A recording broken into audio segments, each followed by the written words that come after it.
មនុស្សស្រីម្នាក់ដែលទៅចូលមកក្នុងជីវិតខ្ញុំនាងបានផ្ដល់នៅអ្វីហើយថាសេចក្តីសុនពិត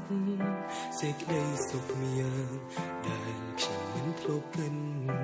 នោះគឺស្នេហាមនុស្សស្រីម្នាក់ដែលខ្ញុំគិតដឹងថាមានដំឡៃនៅក្បែរនាងរាល់ថ្ងៃតែខ្ញុំបែរមើលរំលងចិត្តនាងលោស្អាតខំពីខ្ញុំឆេវឆៅខុសទំនងនាងបាននាំមកខ្ញុំឃើញពីផងលោកបើឃើញខ្លួនឯងណាដែលធ្វើខ្លួនដូចជាមនុស្សញញឹមសំរូបអូននឹងតែពេលនេះបងបាយចុងពុកលើស្អប់ចុងពុកលើព្រោះចិត្តល្ងីងើលំស្នេហ៍អូនហើ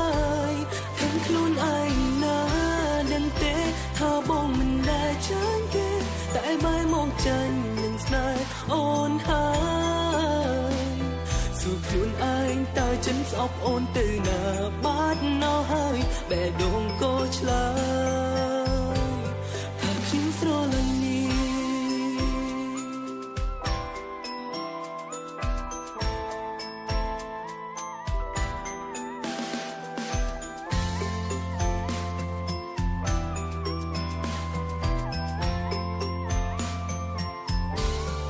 មនុស្សស្រីម្នាក់ដែលខ្ញុំទើបដឹងថាមានដំឡៃ